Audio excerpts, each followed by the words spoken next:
Let's go to the next segment because it's a very important one. It is the rise of China and future challenges for America. I want to just begin this by asking both of you, and Mr. President, you go first this time. What do you believe is the greatest future threat to the national security of this country? Well, I think it will continue to be terrorist networks. We have to remain vigilant, as I just said. But with respect to China, China's both an adversary, but also a potential partner in the international community if it's following the rules. So my attitude coming into office was that we are going to insist that China plays by the same rules as everybody else. And I know Americans had seen jobs being shipped overseas, businesses and workers not getting a level playing field when it came to trade. And that's the reason why I set up a trade task force to go after cheaters when it came to international trade. That's the reason why we have brought more cases against China for violating trade rules than the previous administration had done in 2 terms. And we've won just about every case that we filed that has been decided. In fact, just recently, steel workers in Ohio and throughout the Midwest, Pennsylvania, are in a position now to sell steel to China because we won that case. We had a tire case in which they were flooding us with cheap domestic tires or cheap Chinese tires. And we put a stop to it. And as a consequence, saved jobs throughout America. I have to say that Governor Romney criticized me for being too tough in that tire case. Said this wouldn't be good for American workers and that it would be protectionist. But I tell you, those workers don't feel that way. They feel as if they had finally an administration who was going to take this issue seriously. Over the long term, in order for us to compete with China, we've also got to make sure, though, that we're taking care of business here at home. If we don't have the best education system in the world, if we don't continue to put money into research and technology that will allow us to create great businesses here in the United States, that's how we lose the competition. And unfortunately, Governor Romney's budget and his proposals would not allow us to make those investments. All right. Governor. Well, first of all, it's not government that makes business successful. It's not government investments that make businesses grow and hire people. Let me also note that the greatest threat that the world faces, the greatest national security threat, is a nuclear Iran. Let's talk about China. China has an interest that's very much like ours in one respect, and that is they want a stable world. They don't want war. They don't want to see protectionism. They don't want to see the world break out into various forms of chaos because they have to manufacture goods and put people to work. They have about 20 million rather people coming out of the farms every year, coming into the cities, needing jobs. So they want the economy to work and the world to be free and open. And so we can be a partner with China. We don't have to be an adversary in any way, shape, or form. We can work with them. We can collaborate with them if they're willing to be responsible. Now, they look at us and say, is it a good idea to be with America? How strong are we going to be? How strong is our economy? They look at the fact that we owe them $1 trillion and owe other people $16 trillion in total, including them. They look at our decision to cut back on our military capabilities. $1 trillion. The Secretary of Defense called these $1 trillion of cuts to our military devastating. It's not my term. It's the President's own Secretary of Defense called them devastating. They look at America's commitments around the world and they see what's happening and they say, well, okay, is America going to be strong? And the answer is yes. If I'm president, America will be very strong. We'll also make sure that we have trade relations with China that work for us.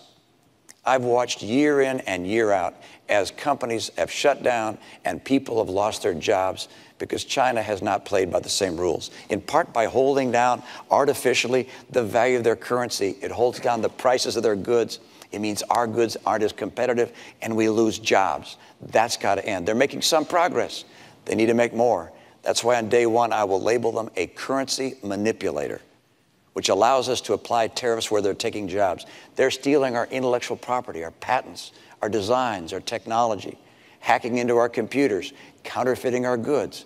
They have to understand We want to trade with them. We want a world that's stable. We like free enterprise, but you got to play by the rules. Well, Governor, let me just ask you, if you declare them a currency manipulator on day one, some people are saying you're just going to start a trade war with China on day one. Isn't there a risk that that could happen? Well, they sell us about this much stuff every year, and we sell them about this much stuff every year. So it's pretty clear who doesn't want a trade war. And there's one going on right now, which we don't know about. It's a silent one, and they're winning. We have enormous trade imbalance with China, and it's worse this year than last year, and it's worse last year than the year before. And so we have to understand that we can't just surrender and lose jobs year in and year out. We have to say to our friends in China, look, you guys are playing aggressively. We understand it, but this can't keep on going. You can't keep on holding down the value of your currency, stealing our intellectual property, counterfeiting our products, selling them around the world, even into the United States. I was with one company that makes valves in process industries. And they said, look, we were having some valves coming in that were broken, and we had to repair them under warranty. And we looked them up, and they had our serial number on them. And then we noticed that there was more than one with that same serial number. There were counterfeit products being made overseas with the same serial number as a U.S. company, the same packaging. These were being sold into our market and around the world as if they were made by the U.S. competitor. This can't go on. I want a great relationship with China. China can be our partner. But that doesn't mean they can just roll all over us and steal our jobs on an unfair basis. Well, Governor Romney is right. You are familiar with jobs being shipped overseas because you invested in companies that were shipping jobs overseas. And, you're right. I mean, that's how our free market works. But I've made a different bet on American workers. If we had taken your advice, Governor Romney, about our auto industry, we'd be buying cars from China instead of selling cars to China. If we take your advice with respect to how we change our tax codes so that companies that earn profits overseas don't pay U.S. taxes compared to companies here that are paying taxes, that's estimated to create 800,000 jobs. The problem is they won't be here. They'll be in places like China. And if we're not making investments in education and basic research, which is not something that the private sector is doing at a sufficient pace right now and has never done, then we will lose the lead in things like clean energy technology.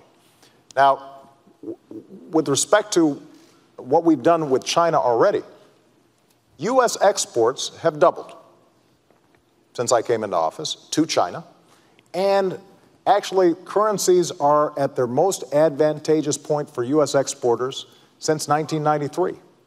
We absolutely have to make more progress, and that's why we're going to keep on pressing. And when it comes to our military and Chinese security, part of the reason that we were able to pivot to the Asia-Pacific region after having ended the war in Iraq and transitioning out of Afghanistan is precisely because this is going to be a massive growth area in the future.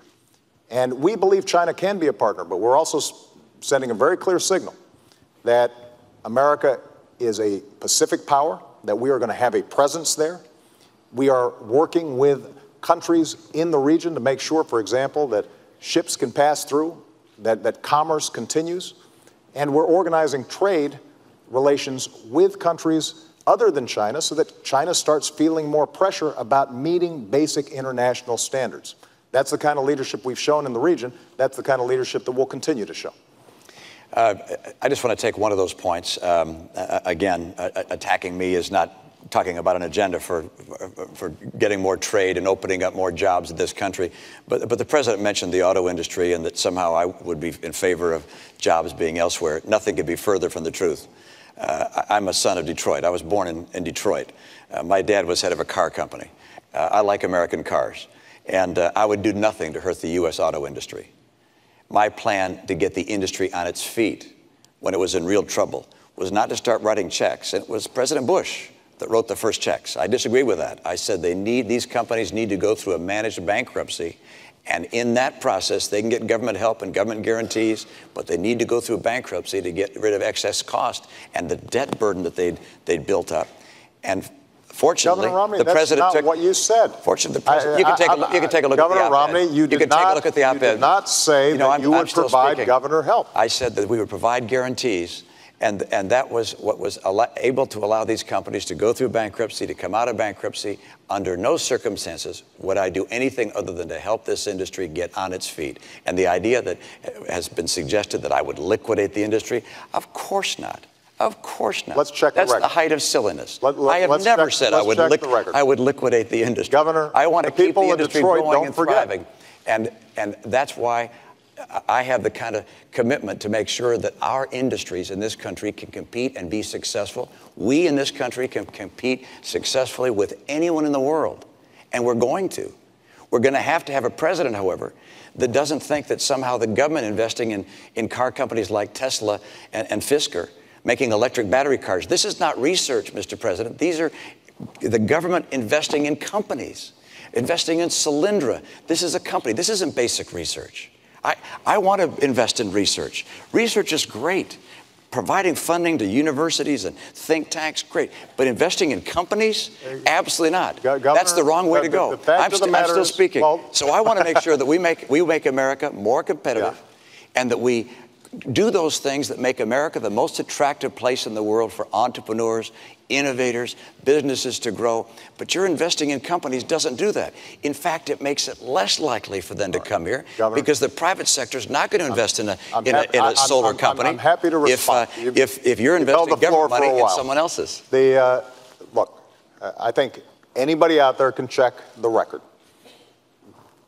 Governor Romney, you keep on trying to airbrush history here. You were very clear that you would not provide government assistance to the U.S. auto companies, even if they went through bankruptcy. You said that they could get it in the private marketplace. That wasn't true. They would have gone through a liquid. You're wrong, Mr. President. No, I am not You're wrong. I am not wrong. People can look it up. You're right. People will look it up. Good. But more importantly, it is true that in order for us to be competitive, we're going to have to make some smart choices right now. Cutting our education budget, that's not a smart choice. That will not help us compete with China. Cutting our investments in research and technology, that's not a smart choice. That will not help us compete with China. Bringing down our deficit by adding $7 trillion of tax cuts and military spending that our military is not asking for, before we even get to the debt that we currently have, that is not going to make us more competitive. Those are the kinds of choices that the American people face right now. Having a tax code that rewards companies that are shipping jobs overseas instead of companies that are investing here in the United States, that will not make us more competitive. And the one thing that I'm absolutely clear about is that after a decade in which we saw drift, jobs being shipped overseas, nobody championing American workers and American businesses, we've now begun to make some real progress. What we can't do is go back to the same policies that got us into such difficulty in the first place. That's why we have to move forward and not go back. I couldn't agree more about going forward, but I certainly don't want to go back to the policies of the last 4 years. The policies of the last 4 years have seen incomes in America decline every year for middle-income families, now down $4,300 during your term.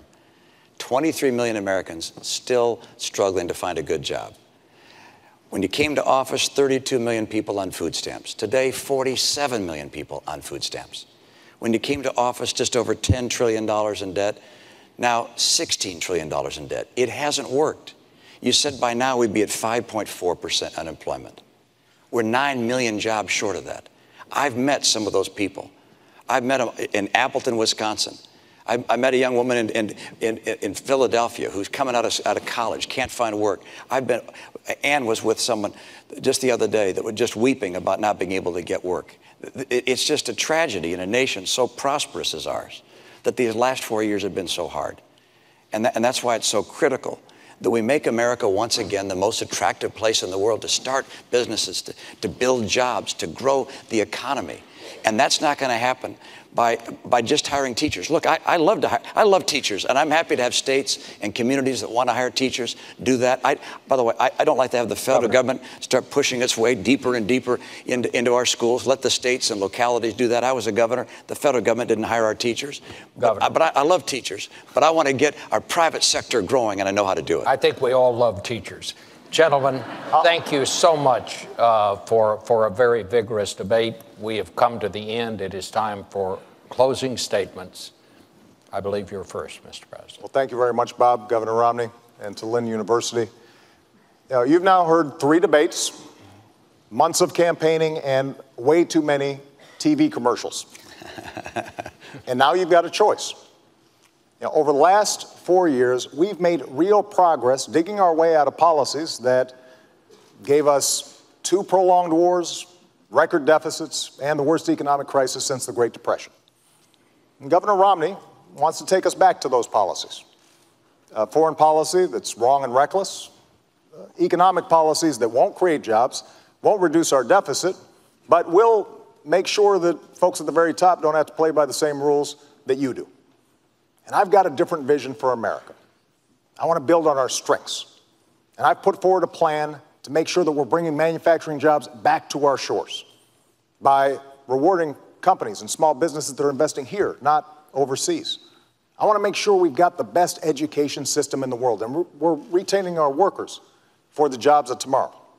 I want to control our own energy by developing oil and natural gas, but also the energy sources of the future. Yes, I want to reduce our deficit by cutting spending that we don't need, but also by asking the wealthy to do a little bit more so that we can invest in things like research and technology that are the key to a 21st century economy. As Commander-in-Chief, I will maintain the strongest military in the world, keep faith with our troops, and go after those who would do us harm.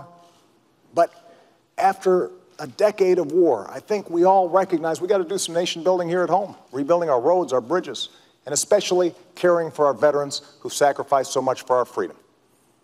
We've been through tough times, but we always bounce back because of our character, because we pull together.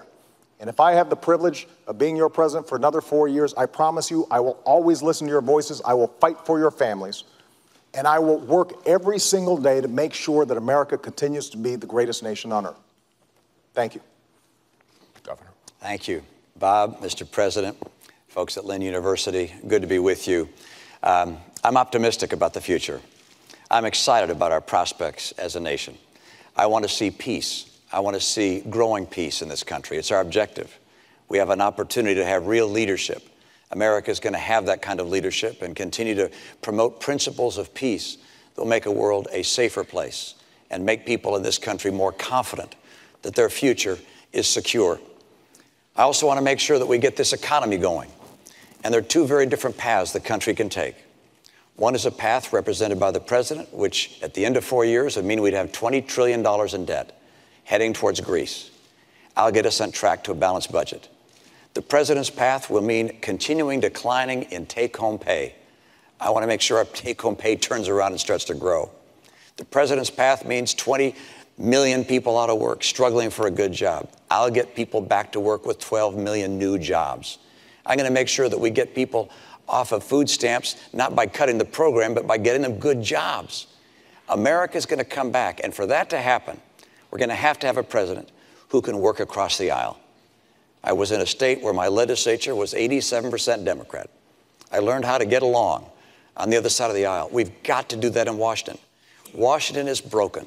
I know what it takes to get this country back, and we'll work with good Democrats and good Republicans to do that. This nation is the hope of the earth.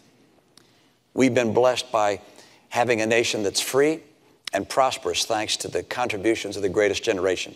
They've held a torch for the world to see, a torch of freedom and hope and opportunity. Now it's our turn to take that torch. I'm convinced we'll do it. We need strong leadership. I'd like to be that leader with your support. I'll work with you. I'll lead you in an open and honest way. And I ask for your vote. I'd like to be the next president of the United States to support and help this great nation and to make sure that we all together maintain America as the hope of the earth. Thank you so much. Gentlemen, thank you both so much. That brings an end to this year's debates, and we want to thank Lynn University and its students for having us. As I always do at the end of these debates, I leave you with the words of my mom, who said, "Go vote." Makes you feel big and strong. That's great. Good night. Thank you, Bob.